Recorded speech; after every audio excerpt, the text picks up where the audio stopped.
It is harder to come off alcohol than heroin. Personally, that's how I felt. As I was growing up, alcohol was the main one, and everyone used to binge drink. A lot more of the friends and family and people that I know has been more the illicit substances because of the cost of drinking. What happens when you start mixing different substances at once? Welcome to another episode of Season 3 of It Can't Hurt to Ask, the podcast where we dive into all your health and wellbeing questions and concerns. I'm Bo, I'm your host for this season, and we're talking all about men's health. We'd like to acknowledge the traditional custodians of the land on which we record. For us, in Meanjin, it's the land of the Yagara and Turrbal people. Today we're talking about a subject that hits close to home for many of us. Substance use, whether it's drinks with the boys, drugs on the weekend, or gym performance hacks. We're diving into what these choices mean for your body, mind, and for you in the future. Joining us is Himalaya, an advanced peer worker with the Alcohol and Other Drugs Service, or AODS, at Ipswich Hospital. He's here to help us navigate the risks and rewards of substance use. Welcome, Himalaya. Thanks, bro. Thanks for coming in. I think probably following on from your intro, the first question I have, because I don't know a lot about what you do, can you tell me a little bit more about the day-to-day of your job? Yeah, sure. I'm part of the multidisciplinary team at AODS Ipswich. That means I have my own caseloads. So I get referrals from other members, other staff. So I get referral from the community. I get referral from the hospital.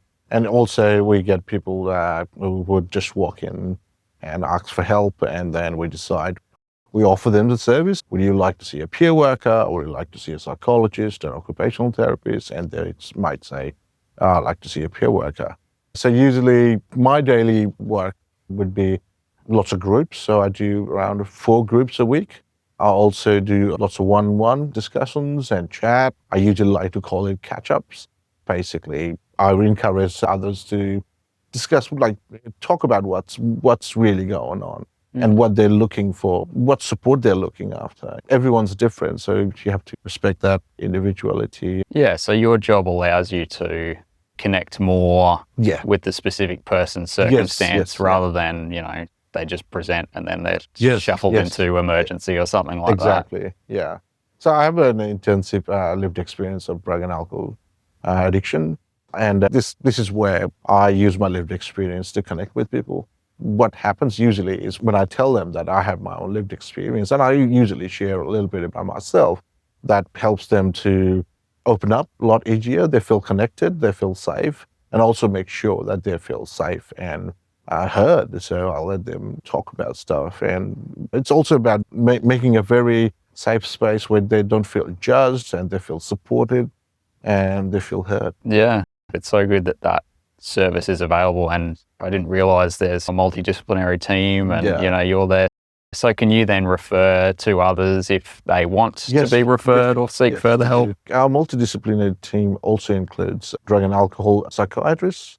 So we always have doctors there who can look after them, help them with any clinical stuff.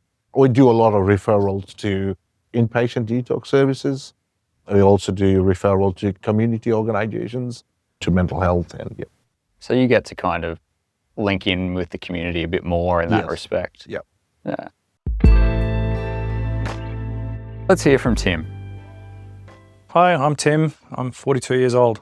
As I was growing up, and myself in my 20s, alcohol was the main one, and everyone used to binge drink, and it was accepted to binge drink. A lot more of the friends and family and people that I know has been more the illicit substances because of the cost of drinking. I've had friends and people that I've known that have been on illicit drugs that have ended up in losing their jobs, losing their family, and in a pretty difficult position in life. We just heard from Tim about how it used to be all about binge drinking, but now it might be quite expensive to drink, so people are turning to other substances. What are your thoughts on that? Yes, that doesn't necessarily mean that people are not binge drinking. But again, I understand what Tim is saying, is that it is easier to go and get something for $20 rather than spending $100 in alcohol. And this is the thing, because alcohol is also a drug, and it's almost like a competition. And nowadays in the city, in the park, like clubs and venues, you can easily buy drugs, and that would be a lot cheaper than buying drinks. Now let's hear from young Queenslander, Phoenix. My name is Phoenix and I'm 22 years old. What happens when you start mixing different substances at once? If you have a bit of alcohol and a bit of drugs. That kind of leads to more dangerous situations, but Yes. especially, I guess, people are often pairing them as well. Yeah, and that's another biggest issue is that when you are using more than one substance, and that increases the chance of having a major health issues and lots of accidents and stuff. And also, you never know what you're getting. And that's the risk you are taking. You don't know what you're putting in your body. We can buy drug testing kits. They're not terribly expensive. You can buy it online. There are some NGOs, community organizations that can even give it to you for free. If someone's planning to go out, clubs or parties, I think it'll be a good idea to get one for yourself so you actually know what you're using. So, yeah. Let's go back to alcohol a little bit. A lot of people like a night out, sort of just ingrained in our culture, in a lot of cultures all around the world. But I guess what's the behind the scenes? What's happening in your body? So, yes, alcohol, it impairs your decision making and your coordination. And because it's a toxin, our body tries to prioritize to deal with that toxin before looking after anything else. So it's working really hard. That's when our liver is working overtime. And we all know about hangovers when our body is trying to recover. Alcohol dehydrates your body because its body's using a lot of water to flush it out of the system. When you wake up next day after having a drink, you don't feel well. You feel like you're really tired, and that's because even though you feel like you slept for 10 hours or 8 hours, your body's not resting. Yeah, I know for me, when I drink, I will automatically sleep for longer. That's just a thing. Because otherwise I'm going to feel worse. Yeah, it takes a long time to recover. So it affects your quality of sleep and to your mental health and your physical health. So, Yes. Yeah. So that's the short-term effects that are happening when we go out and drink. But what are the things we need to watch out for with long-term effects of alcohol? One risk of alcohol use is because it's legal, it's also infused with our culture and community. The other part of alcohol use is that it's not only affects your life, but it affects the people around you and the community. It's very expensive. A night out would cost you a few $100s easily. And if you drink every day, that put pressure to your mental health, your physical health. For those who are looking to be designated drivers or just go out and still hang out with their friends and not drink, there's mocktails and there's non-alcoholic beers, but at clubs and venues, they're often so expensive still. It's alcohol and drug services. More than 80% of our consumers come there for alcohol reason. I mean, obviously there are some for other drugs, but the majority of people who come to our services come for alcohol use. Some of the things that our consumers tells me is that, how can I stop using? If I come here and I get really motivated when I talk to you guys, I go out and the first thing I see is there's a pub, there's a ball shop. You try to go to the supermarket and there's always a ball shop in front of them. There was a guy who used to tell us that every time you come to Ayods, he had to drive past 3 pubs just from his home. Everybody drinks. You watch television, everyone's drinking.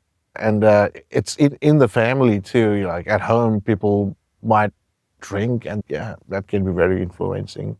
Yeah, alcohol is all around us. It's so accessible. Yes. It makes sense that it is more common. Thinking about the social impacts, we've talked a little bit about physical and mental health impacts, but also it does impact those around us. If you are struggling with alcohol, your family or your loved ones, so people around you are struggling with it too. It leads to broken families, lots of broken relationship. People might end up in crime and even prison, like DUI, drink driving is a big issue. And the other thing about alcohol is there's lots of stigma and discrimination towards people. So I think that's one reason a lot of people would not like to find help or seek help, because of the stigma and discrimination. That is a very isolating effect. People would slowly move away from their friends and family, from the community, and that might lead to mental health issues. With that isolation, it's a tough thing to pull out of because you're moving away from your supports or you're getting cut off from your supports, but it's also that makes it harder to break out, which is something I guess people don't really see until you're there. Yes, yeah. So you are more isolated, and then that makes you more depressed and anxious, and then that leads to more drug use, alcohol use. Another thing about alcohol and other drugs is that they're so effective short term. If you are going through any issues in your life, say issue at work, at home, relationship, family, mental health, depression, anxiety, alcohol and drugs, effective short term. And that is why I believe that's why people tend to use them, like them. But in the long run, it just becomes destructive. Yeah. Yeah, I feel that because it's such a common thing. Me, myself, you might have a hard day at work. You want to go home and have a beer or have a wine. And it's like an accepted coping mechanism, and it does help you feel better. But I guess we have to watch out for the long term. You do have to watch out. And also, like, you are not addressing the issue that's making you stressed. So if you're not addressing the issue, then tomorrow it's going to be there. And what you're going to do, you're going to drink again. We've talked about how it's a normal thing. Pretty much everyone that's had alcohol has probably drunk too much at one stage. Some people it's regular, some people it's not. Once you get on the roll, it gets easier to drink too much. Sometimes it's the hardest thing to stop. When you're on a roll and you do drink too much, I think a lot of people, I certainly experienced that bit where you don't remember things. Yeah. Is that an indication that you've gotten to a dangerous spot? It is, yes, obviously, because you don't remember things and a lot of things can happen. It's quite risky. But with my personal experience too, I regret missing out in life for 7 years. I always thought that I was functioning, I was working hard, and I thought that I deserved alcohol because I've worked hard all day. But I don't remember, for years, I don't remember going to bed. I don't remember the evenings because it's a blank. And when you are missing years of memories, it's not very nice. It's probably a lot more common than we think that you accidentally sort of slip into a pattern that just gets worse over time. Is that generally the way it happens? It can, yeah. It can happen that way too, yeah. What I usually do nowadays is I avoid going to dinner parties, any places where there's alcohol. And the reason for that is, obviously, I want to stay away from all that stuff. I prefer a cafe, breakfast. So if somebody wants to catch up, I ask to come and I catch up on a breakfast because I like the conversation better when there's coffee rather than alcohol. So switching to coffee can be a healthy alternative. Yeah. From your experience, can you tell us more about trying to give up and what was the hardest thing to do? Absolutely. I was into any opiates, but mostly heroin for 7 years plus. I managed to stop heroin, and it's very difficult to come off heroin. And I really, really struggled with heroin, obviously. But when I was trying to come off alcohol, that was the biggest challenge because that took me years to come off it. I believe it is also the hardest thing to come off. If you stop using, then there's a chance that you might, end up having a serious health issues. A lot of times when people come to us in AODS in Ipswich, we tell them to continue drinking before we find them in patient detox or in any kind of treatment.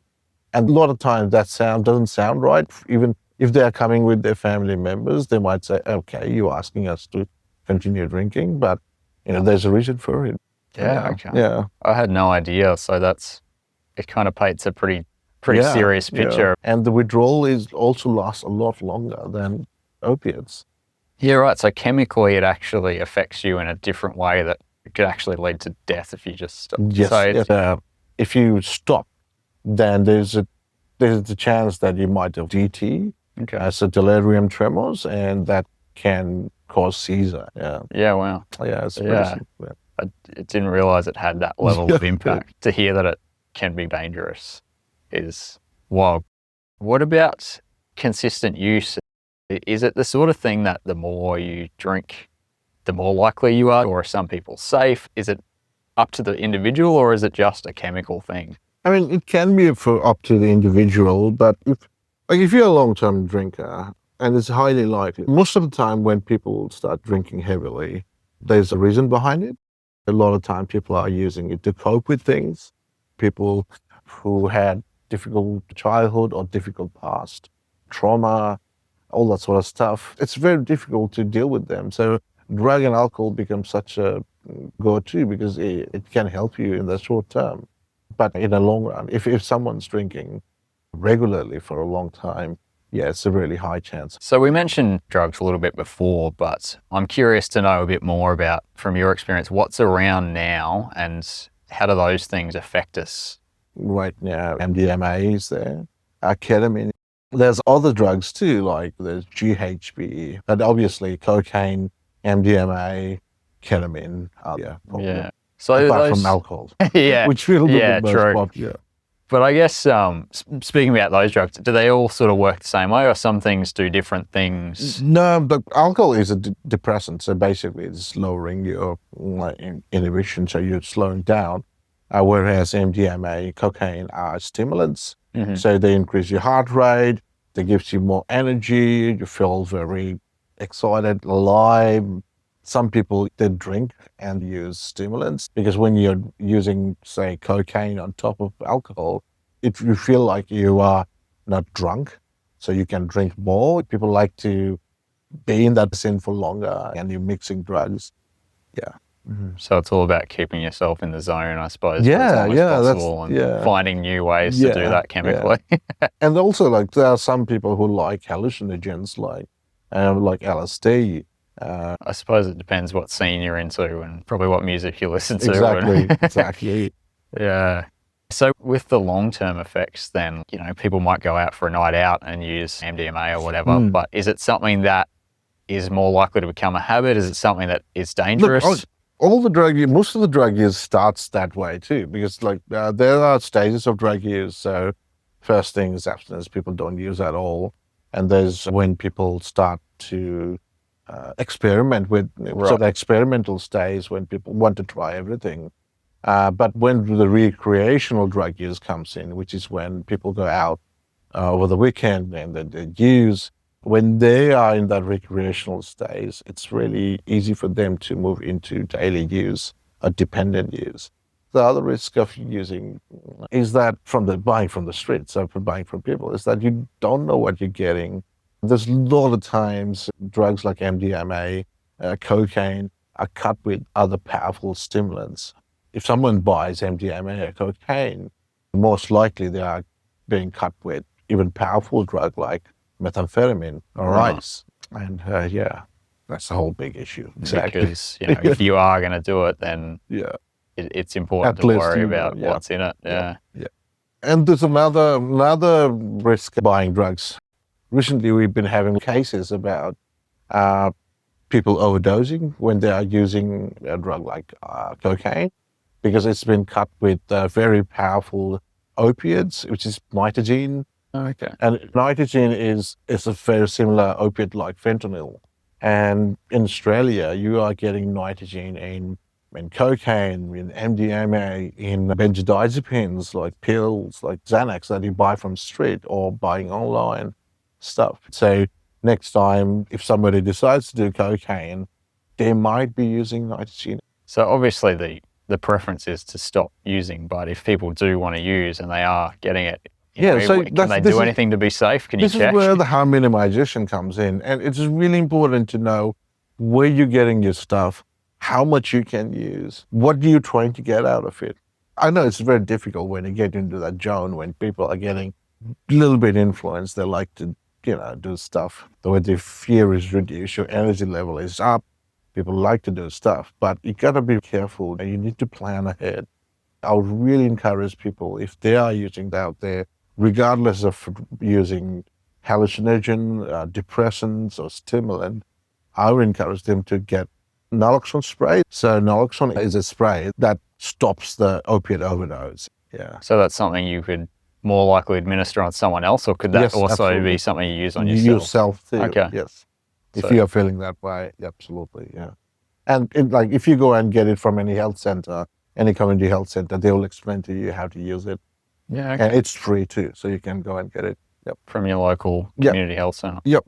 Yeah, great. That's a good tip, because it's, might not even be your life on the line, it might be Yes. someone else's. Yeah. And like you say, that's actually more common with things, extra high strength things being cut in. Yes, Yeah. yeah. They're using it to just make things stronger, and it is very, very powerful. Yeah, it's like they're 100 times powerful than heroin. Wow. I'd love to know, it's probably not something we could ever find out, if drugs have become stronger over time because that's what people need, or because, it's just what's out there. I think and it's cheaper. It's cheaper. It's more easier for them to produce. Nowadays, drugs are being produced not in poppy fields. They're produced in small labs in people's home. And it's all about synthetic opiates, like synthetic drugs that's coming out. Like ice is a synthetic drug. People can cook ice in the backyard. The same with other synthetic opiates. People buy different chemicals online and they're mixing up, and they're producing really, really powerful opiate in our backyard. And it's, yeah. So we touched a little bit on ice just before.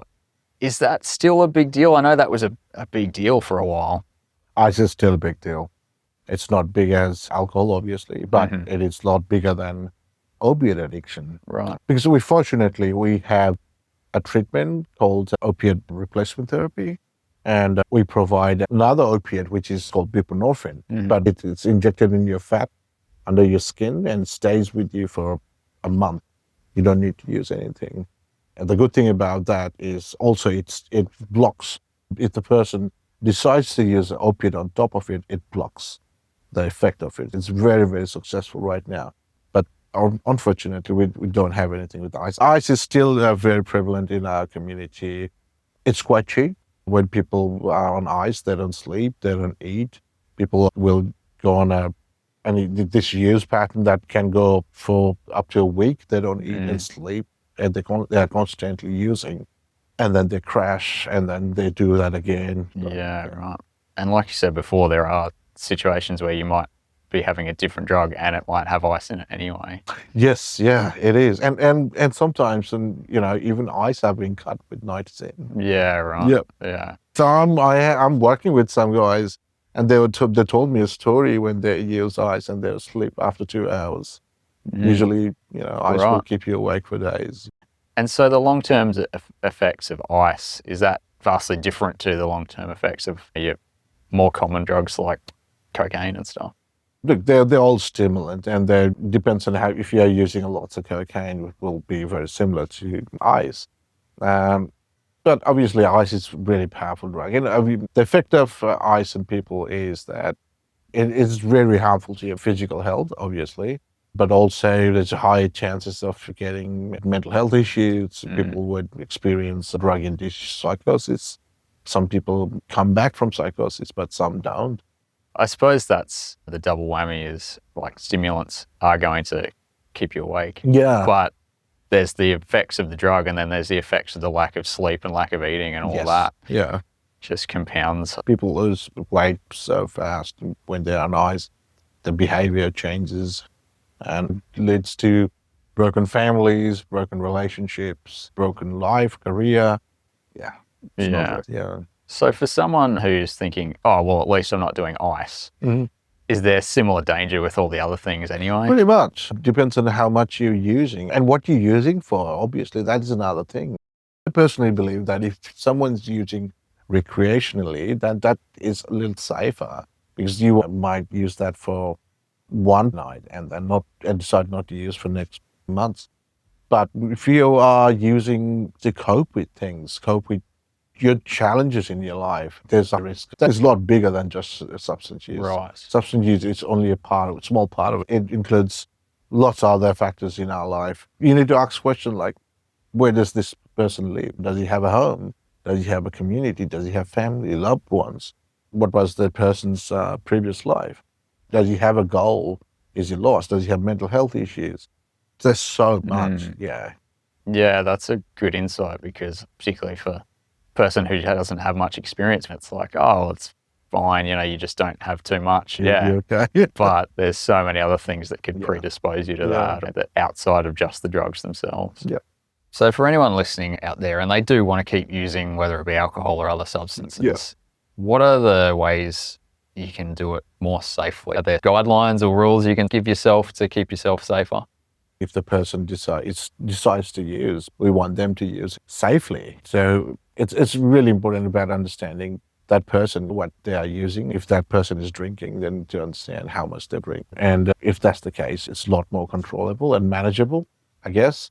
And with drugs, obviously, harm minimization, if you're injecting, make sure you're getting clean needles, don't share needles. And so there's a needle and syringe program that we provide, and it's for free. It's about understanding if you want support, where do you go? Where do you call? If you need to talk to somebody about what's happening to you, who you can call and ask for help or information. There's a whole thing of harm minimization tips that we can offer if somebody comes to us. So with the harm minimization, the first thing is don't mix 2 or more than 2 substances. That includes mixing alcohol with any other downers like opiates or benzodiazepine. That increases the risk significantly. But that doesn't necessarily mean that you can mix downers with uppers. Other thing is, if you can, try to get those drug testing kits, and they're not very expensive, and you can even order it online. If you think that there's a chance you will be exposed to opiates, it's a good idea to get some naloxone spray, and it's for free. If you are using, tell someone that you're planning to use. Tell a friend or a family member. Have people next to you, a friend who will be able to look after you if something goes wrong. And so for more information or for access to sprays or various other things, you mentioned before, go to a community health organisation. Yeah. I honestly don't know where the local one is. Is that something you can just check your local? Yes, you can check it online, or you can also call ADIS, and they can provide you all the information on it. Yeah. So is ADIS, is that a free helpline for drug and alcohol? Yep. Yeah, right. So that's a good resource for They usually anyone. guide you, yeah. Well, I called ADIS first when I was trying to help, and they guide me to, Mm-hmm. yeah. So they're able. And also, you can always talk to your GP. And I think that's what should be the benchmark, is that if you are struggling with substance use, talk to your doctor and ask for support, and the doctor should be able to tell you where you need to go. Yeah. We do know that men in particular struggle to even get to a doctor. I know, yes, that's true. Yeah. So maybe that's where a helpline like ADIS is actually really the good first. So if anyone's worried about coming to a community health or calling ADIS or something like that, do they need to worry about their privacy? No, they don't. Everything is confidential. We make sure that the personal information is kept confidential, and even if the person doesn't want to come there and just wanted to do telephone consultation, you can still provide that. Because this is a men's health podcast, we probably need to talk about another substance, which is steroids. Can you tell us a bit more about the issues with steroids and that trade-off? It does help your performance, but what's happening to you? Yeah, sure. Look, I personally haven't used steroids, but I've worked with people who have steroids and also other substance use issues.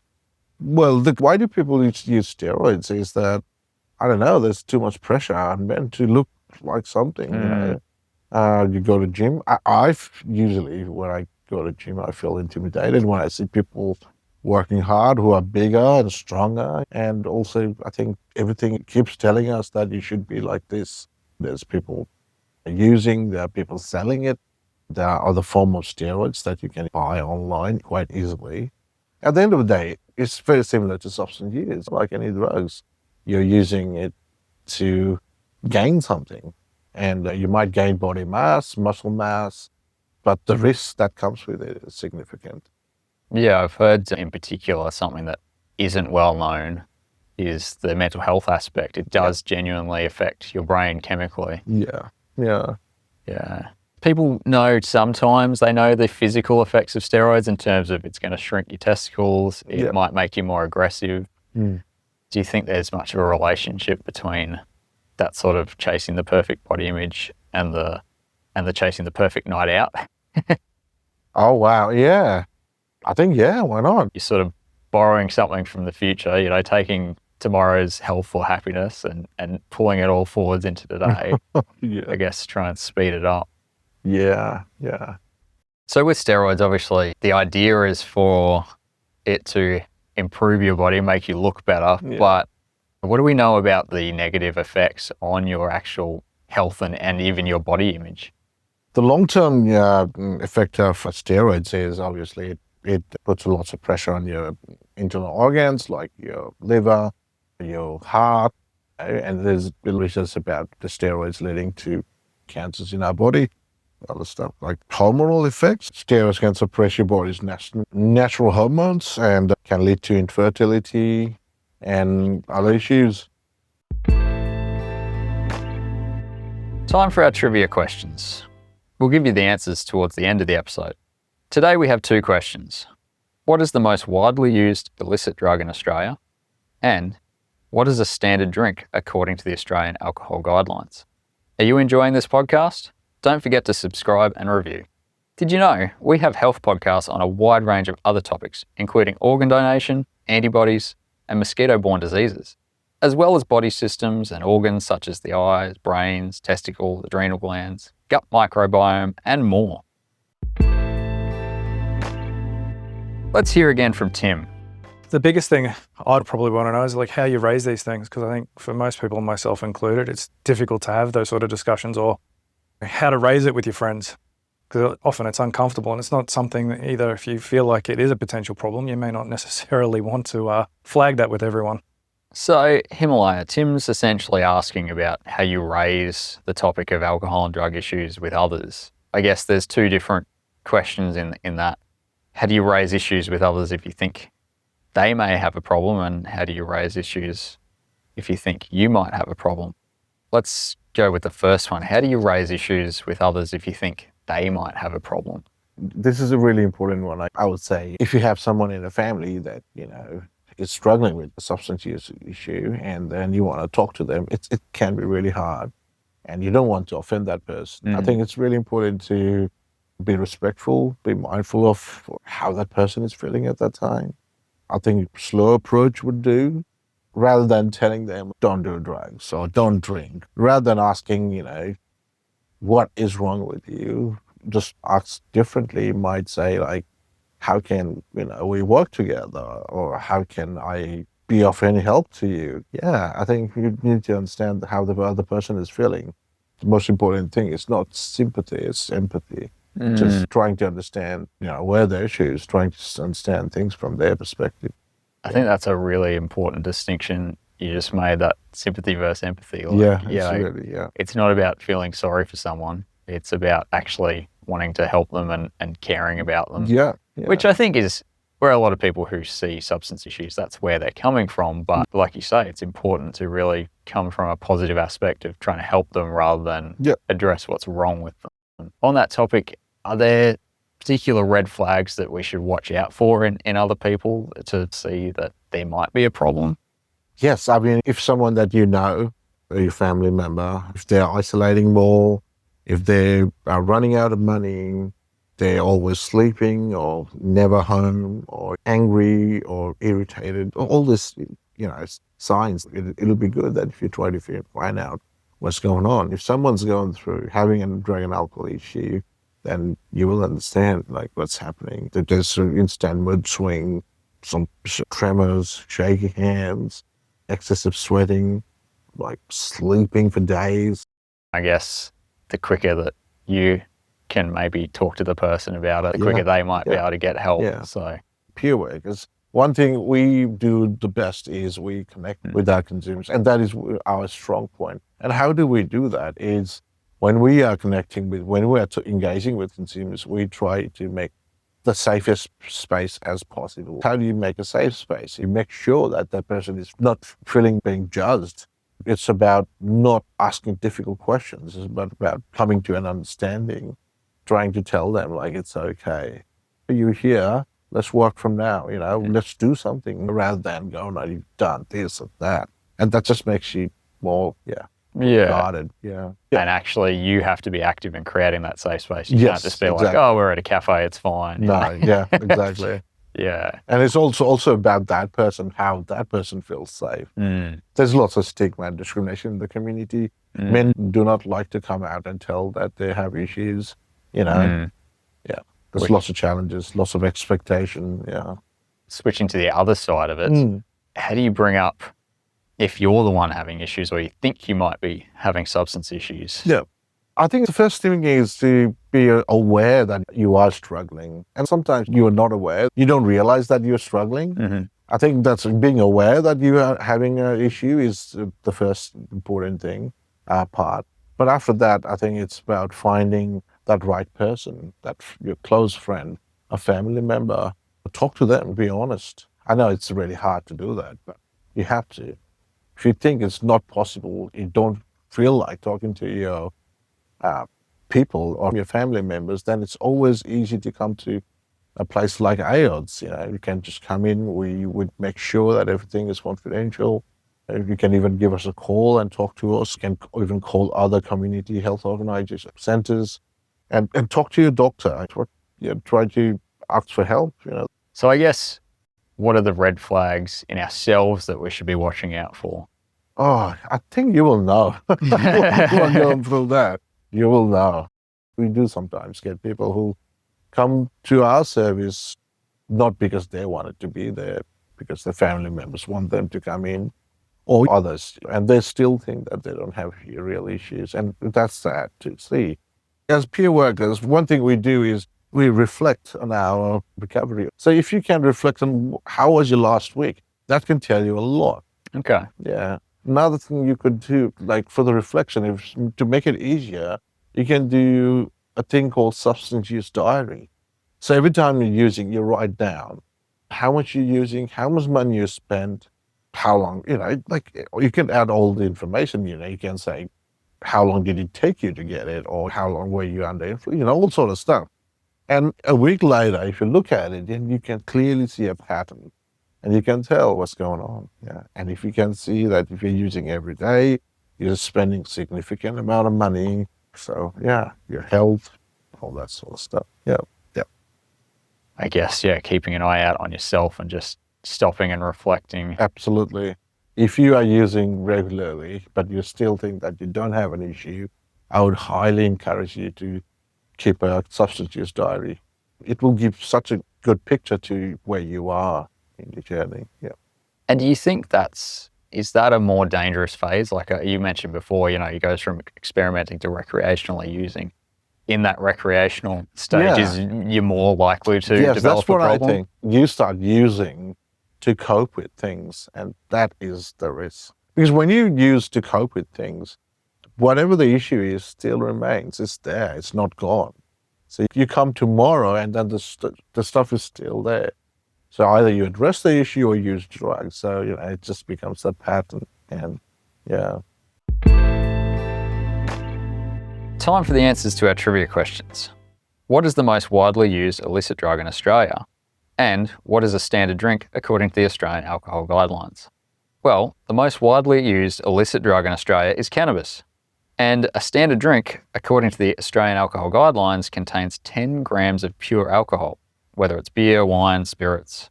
If this episode has raised any issues for you, there are places you can go for more information. For immediate support, you can contact ADIS for 24/7 confidential alcohol and drug support on 1800 177 833, or chat to them online by searching ADIS.